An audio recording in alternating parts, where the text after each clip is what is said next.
fell in love with the sky at a very young age.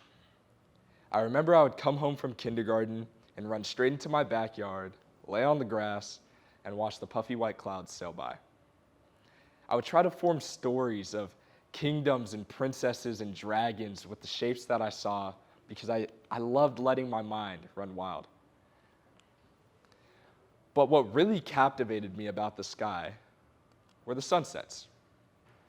I'm so blessed and fortunate to have grown up in California my whole life because every single evening I could walk outside and let nature paint me a beautiful portrait of mixtures of red, orange, yellow, pink, and purple colors that would have taken me years to do myself. But the time before sunset is even more valuable to me because it acted as a get ready for the beautiful image that was yet to come. And you know my generation, we love to give coinable, trendy names to everything, so we agreed to call this time golden hour. By definition, golden hour is a brief period before sunset when the sun is soft, warm, and diffused. This time is highly valued by videographers, filmmakers, and artists alike because the light creates a flattering golden glow on the landscape that enhances natural colors, reduces harsh shadows, and adds depth to images. However, to you and I, golden hour can be described as a moment of absolute nirvana, an ecstasy. Some may even say a spiritual high. It feels like nothing can go wrong in these moments. You're surrounded by just the right people, you're in just the right environment, and you're doing just the right activity. It's almost like the stars aligned to bless you with a moment that no amount of money could buy. What people constitute their idea of a golden hour moment takes shape uniquely. To some, a golden hour moment may look like hoisting that championship trophy in their intramural league. I'm talking about myself here. To some, that's sipping their favorite festive drink at a busy cafe. To others, that may be debriefing after a fun night out. I invite you to close your eyes now and think about what your golden hour moment looks like. Where are you? Are you at the beach at sunset? In your childhood bedroom? Who's around you? Your dog? Your parents? Your best friend? Nobody at all? What are you doing? Are you skydiving, sleeping, studying? And lastly, what do you feel?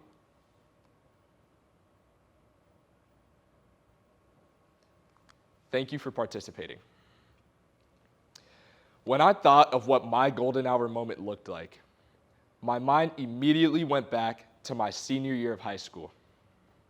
I had acceptance letters from some of the best universities in the country.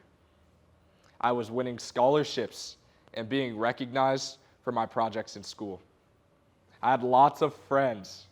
On paper, my life seemed as perfect as it could have been. Now, what if I told you that these golden hour moments actually don't matter at all? What matters is the glow. The glow is the emotional component of golden hour. It's the backbone that makes all of this important. It's that hit of serotonin and dopamine that makes golden hour golden hour. But in order to experience the glow, you must achieve a golden hour moment. I remember the feeling of winning my third varsity basketball league championship. The first 3 league titles in history, all back to back to back, and I was the starting point guard of all 3 teams. No, I don't mean to brag, but I remember standing on that ladder and cutting that net, being told, "You did it, D. Couldn't have done it without you. We're so proud of you." I finally felt like I was good enough to the people around me. I could feel that glow start to radiate through my body. I felt like I was finally good enough to the cheerleaders and my parents and my friends and my teammates and the staff and my coaches and everybody. So as any 3-time back-to-back league champion would do, I wanted to celebrate with a 5-star meal. So I hopped in my car and I headed to Panda Express. But the feeling I remember more vividly than anything was what happened after I experienced the glow. I could feel the happiness I had just moments ago begin to seep out of my chest. I tried to grasp this feeling, trying to ride this high spike I felt, itching and clawing for anything to make this moment last just a little bit longer. And then it disappeared. I sat in that Panda Express parking lot for over an hour and a half, feeling complete and utter dissociation. What was meant to be one of the best moments of my high school career was now soured, obliqued. I call this feeling of dissonance and disconnection the void. The void haunts you, watching around every single corner, waiting to take back its throne in your life when the glow leaves. The void feels dark, empty, and lonely.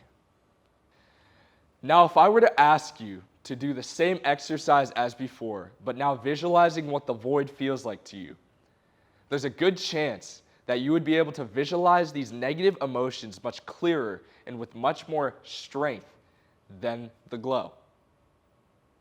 Why is that? This is due to something called the negativity bias. The negativity bias is a theory that proposes that humans put emphasis on remembering negative emotions rather than positive ones. This explains why I felt the void so much more deeply and for such a long amount of time compared to the glow. Most of you, if not all of you here today, are caught in the exact same cycle I once was caught in.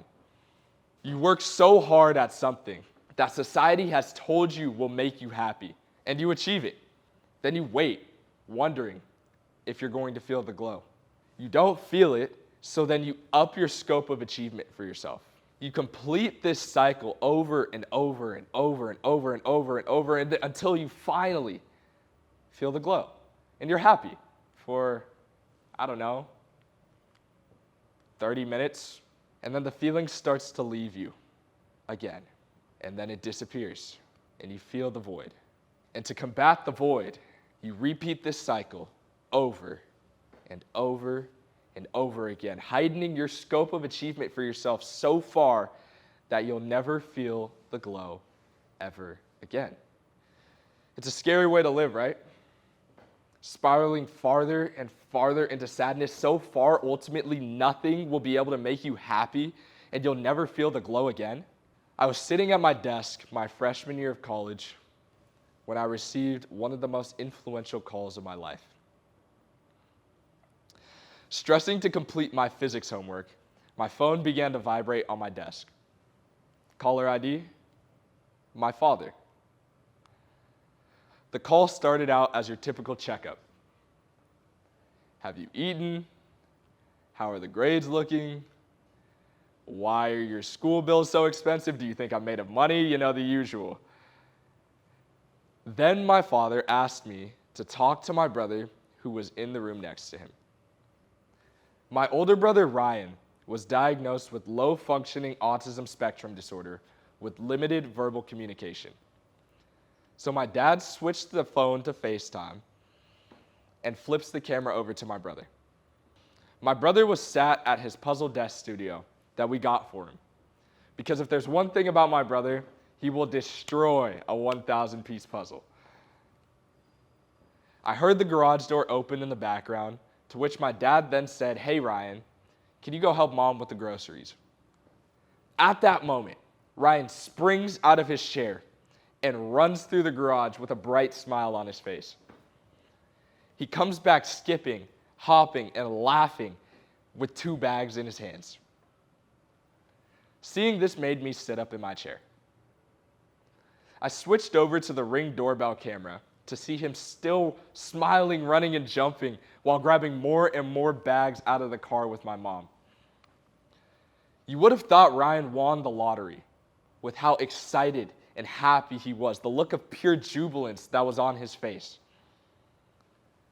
After he had come inside, he happily went right back to his Puzzle Desk studio and sparked a conversation to the best of his ability with my father and myself, still bubbling over with joy.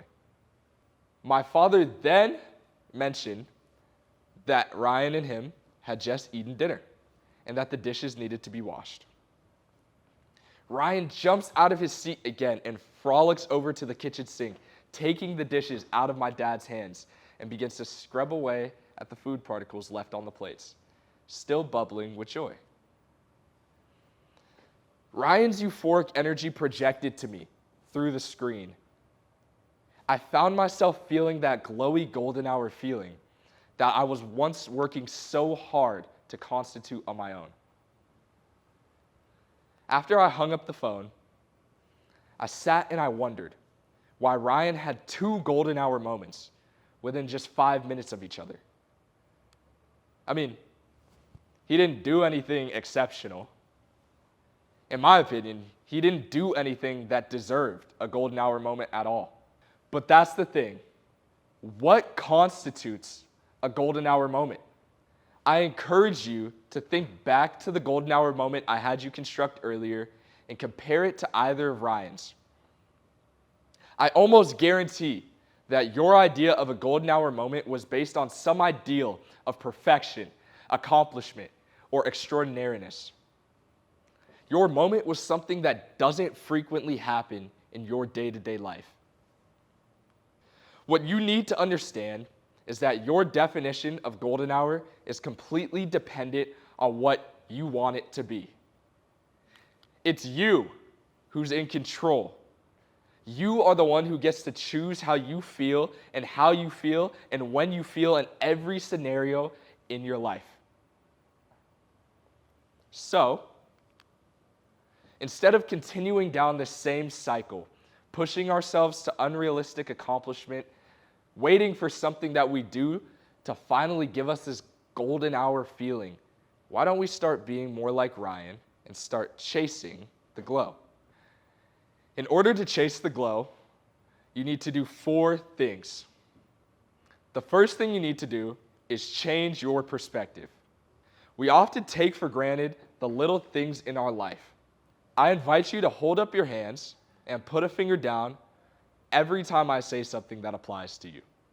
Please put a finger down if you have eaten within the last 24 hours, spoke with a friend today, or had a birthday party, have access to a phone or computer, have clean clothing, are in school or have a job, been on a vacation, scrolled on Instagram or TikTok today, brushed your teeth today.